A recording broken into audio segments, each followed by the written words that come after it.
પંચમહાલ જિલ્લામાં સૌથી વિકાસશીલ અને ઉત્તમ ગામ એવું દેવગઢ બારિયા ગામ રાજાશાહી ગામ હતું અને આ દેવગઢ બારિયા ગામના માર્ગોની અવદશા થતા રહીશો તેમજ વાહન ચાલકો પરેશાન થઈ જવા પામ્યા છે। દાહોદ જિલ્લાનું દેવગઢ બારિયા આજથી વર્ષો પહેલા પંચમહાલનું પેલેસ ગામ ગણાતું હતું અને પંચમહાલ જિલ્લામાં સૌથી વિકાસશીલ અને ઉત્તમ ગામ એવું દેવગઢ બારિયા ગામ રાજાશાહી ગામ હતું અને આ દેવગઢ બારિયા રજવાડા તરીકે રાજાઓના સમયમાં હતું અને રજવાડા ગયા બાદ પણ દેવગઢ બારિયા પ્રગતિશીલ અને પંચમહાલનું પેલેસ તરીકે ઓળખવામાં આવતું હતું, પરંતુ છેલ્લા કેટલાક સમયથી દેવગઢ બારિયાની અવદશા થવા માંડી હોય તેવું જણાઈ રહ્યું છે। અમારું કોઈ વિકાસનું કામ થતું નથી। ગમે એ કામ કહીએ છે ને તો હસવામાં કાઢી નાખે છે ને ગમે એવું બી કહીએ તો આપણી વાત પલટાઈ દેશે। અરજો કરીને થાકી ગયા। આ રોડ અમારો આખો બગડી ગયો છે। કોઈની અરજી લઈને જઈએ છે તો કશું કામ કરતા નથી। અહીં મસ્જિદનો રોડ બનાવવાનો કીધો તો કે 18 તારીખે બનશે, તે બી એ કામ એમને ના કર્યું। બાકડા મેકવાનું કીધું તે બી કામ ના કર્યું। અહીં ગલીમાં બધે મંદવાડ પેસી ગયા છે, નીકો ભરાઈ ગયો છે। કોઈને ફોન કરીને કહીએ છે તે અમારું કોઈ કામ કરતા નથી। અહીંથી મોટી મોટી ટ્રકો જાય છે।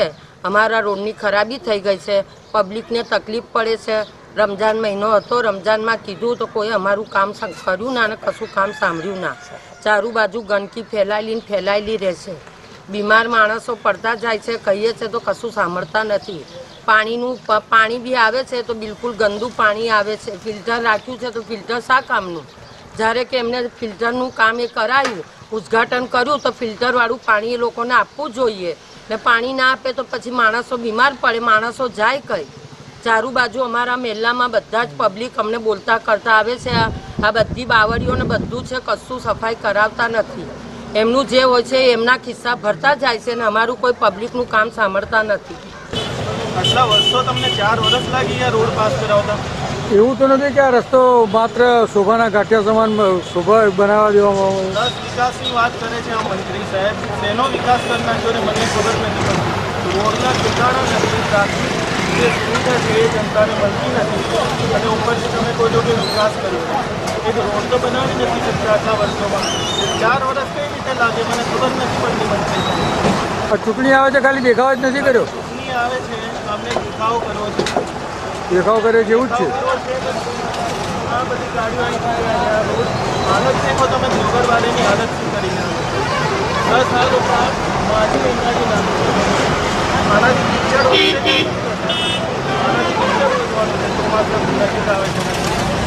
આવો કેવો વિકાસ મને ખબર નથી પડતી। 10 સાલ લોકોએ આ ફિલ્ટરેશન પ્લાન્ટ 1.25 કરોડના ખર્ચે 2014માં આ લોકોએ ખાતમુહૂર્ત કરી છે, પબ્લિકને તો પાણી નથી મળ્યું। બહુ અત્યારે હમણાં ડ્રાઈવર છે ને આ દેવગઢ બારિયાની અંદર જે પેલો રસ્તો બંધ કર્યો પીપળોદવાળો, તો બારિયા કાપડીમાં રહીને અમારા નાના નાના છોકરાને બહુ પરિસ્થિતિ હમણાં ખરાબ છે અને એટલી બધી ગાડીનો અવર જવર છે કે છોકરું ઘરમાંથી કાઢવું બી અમારે મુશ્કેલ થઈ જાય છે અને સ્કૂલ નજીક આવી રહેલી છે, મદ્રસો બી નજીક આવી રહેલો છે, એટલે છોકરાને એના મા બાપ ઘરમાં હોય તો જ એ છોકરાને મૂકવા જવાનું થાય છે। બાકી છોકરાને ઘરમાં પૂરી રાખે એવી અમારી પરિસ્થિતિ છે। તો આ રોડના વિશે તમારી એ પરિસ્થિતિ છે અને રોડના અંદર એટલા મોટા ખાડા પાડી દીધા છે કે આપ જોઈ શકો છો પોતે બી કે રોડના અંદર ખાડા કેવા પડી રહેલા છે અને એક વરસાદ જો પડી જશે ને એટલે અમારે ઘરમાંથી અગર કોઈને દવાખાને બી લઈ જવાની પરિસ્થિતિ આવશે ને તો ઊંચકીને દવાખાના સુધી પહોંચાડવાની પરિસ્થિતિ આવી રહેલી છે। તો આપને થોડી અમે વિનંતી કરીએ કે અમારા રોડ વિશેનું તમે ઉપર સુધી કંઈ કહો એવી અમે તમને અપેક્ષા રાખીએ છીએ। પંચમહાલનું પેલેસ ગણાતા દેવગઢ બારિયામાં આજે ગામના રહીશો તો શું, પરંતુ વાહન ચાલકો પણ પરેશાનીઓનો સામનો કરી રહ્યા છે। અત્યાચારના પગલે કરોડોના ખર્ચે બનાવેલો માર્ગ હોવાને કારણે કાપડી વિસ્તારમાંથી જૂના જકાત નાકા સુધીના માર્ગ ઉપર ડાયવર્ઝન આપ્યું હોવાના કારણે એસટી સ્ટેન્ડ વિસ્તારથી પોલીસ ચોકી સુધી ટ્રાફિક સમસ્યા નડતી હોય છે અને કાપડી વિસ્તારમાં થઈને પસાર થતા માર્ગ પર ભારદાર વાહનો ભંગાર થયેલા માર્ગ ઉપર કયા પ્રકારે પોતાના વાહનો પસાર કરે તેવી હાલત દેવગઢ બારિયાના કાપડી વિસ્તારમાં માર્ગની થઈ રહી છે।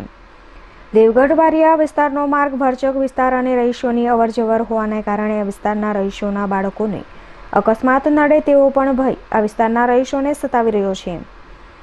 આ વિસ્તારમાંથી ભારદાર વાહનો આ માર્ગ પર થઈને પસાર થવાના કારણે ભંગાર અને ઉબડખાબડ થયેલા માર્ગના કારણે વાહન ચાલકો પણ પોતાનું વાહન કયા પ્રકારે આ માર્ગ ઉપરથી થઈને પસાર કરવું તે વિચારતા હોય છે।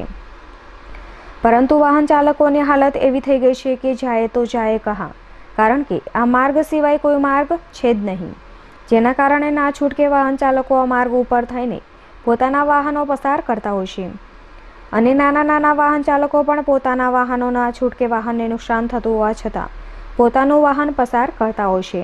ઘણી મુશ્કેલી પડે છે ભાઈ. શું પરિસ્થિતિ છે? આ રસ્તાઓ જુઓ છો, એન્જિન નીચે અડકી જાય છે, એક ખાડો હોય, એક ટેકરો હોય, ક્યાંય બેલેન્સ રહેતો નથી ગાડીનું. શું આ રસ્તા પર ગાડી ચલાવવાથી નુકસાન કેટલું થાય ગાડી? ગાડીઓને તો થાય જ છે, પણ જાતને પણ થાય છે, માણસને પણ મુશ્કેલી થાય, કમરના પ્રોબ્લેમ થાય છે. ચલાવવા મુશ્કેલી પડે છે? બહુ મુશ્કેલી પડે છે. શું થાય છે ગાડી? અરે ગાડી જ બેસી જાય છે, ચાલતી જ નથી ને. શું નામ તમારું? તેવી હાલત દેવગઢ બારિયાના કહેવાતા કાલના દેવગઢ બારિયા પેલેસની થઈ હોય તેવું જણાય છે. દેવગઢ બારિયા પેલેસ પહેલાની જેમ ક્યારે થશે તેવી રાહ દેવગઢ બારિયા ગામના ગ્રામજનો જોઈ રહ્યા છે. શું અગાઉના સમયમાં જે પ્રકારે દેવગઢ બારિયા પેલેસ હતું તે પ્રકારે દેવગઢ બારિયા પેલેસ થશે કે કેમ તે હવે જોવું રહ્યું. શાહીન શેખ, વી ન્યૂઝ, પંચમહાલ.